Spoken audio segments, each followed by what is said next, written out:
اور اب میں وہ بات کہنے والا ہوں جو بہت ہی اہم ہے، بہت ہی اہم ہے، اور میں سمجھتا ہوں کہ ناظرین کو بھی اس کو بہت غور سے سننا چاہیے کہ یہ شریعت کیوں ہے؟ نماز، روزہ، حج، زکوٰۃ، یہ شریعت کیوں ہے؟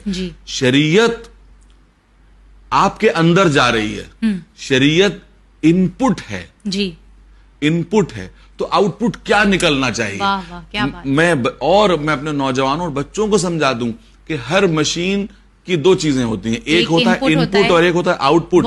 ایک پنکھا، بجلی کا پنکھا، اس کا ان پٹ کیا ہے؟ اس کا ان پٹ ہے الیکٹریسٹی، اور اس کا آؤٹ پٹ کیا ہے؟ ہوا، جو ہمارے لیے فائدے مند ہے۔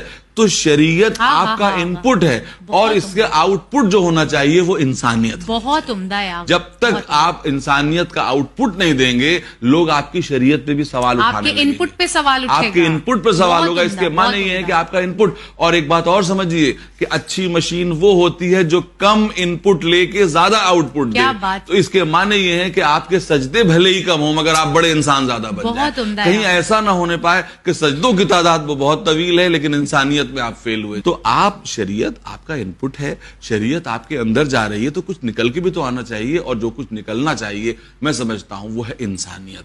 آپ بڑے انسان بن جائیں، خمس دے کے آپ بڑے انسان بن جائیں، حج کر کے آپ بڑے انسان بن جائیں، اور اگر آپ خمس دے کے بڑے انسان نہیں بنے تو یاد رکھیے کہ آپ کا پیسہ جو ہے وہ پانی میں چلا گیا۔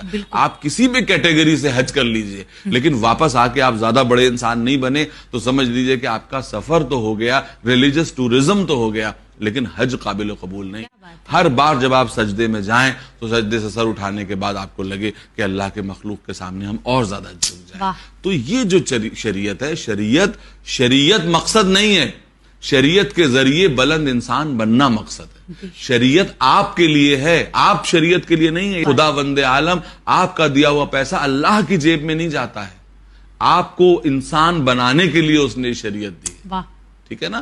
تو بس یہ سمجھ لینا چاہیے کہ ہم کر سکتے ہیں، ہم ایک اللہ کی عبادت کرتے ہوئے، ایک نبی کو مانتے ہوئے، اس کی کتاب پر عمل کرتے ہوئے سب کو اپنا بھائی بنا سکتے ہیں، سب کو اپنا بھائی بنا سکتے ہیں۔ کیا یہ بتائیے کہ جو گھریلو جھگڑوں کی وجہ سے بھائی چارہ ٹوٹ جاتا ہے، بھائی کا بھائی سے رشتہ ٹوٹ جاتا ہے؟